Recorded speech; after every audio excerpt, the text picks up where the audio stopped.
Gwynllan a blanodd dyn mewn bryn traffrwyslon. Cloddiodd a phlannodd yn ddi'r wynwydden orau.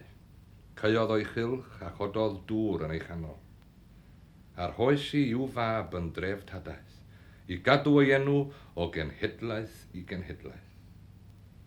Ond cynfaint o foch a rithrodd ar y wynllan, gan dorri ei magwyr i'w mathru a'i ffori hi. Onid iawn I'w mab sefyll yn awr yn y radwy, a galw ei gyfeillion ato, fel y ceier y bwlch a carbed ei etifeddiaeth? Garmon. Garmon.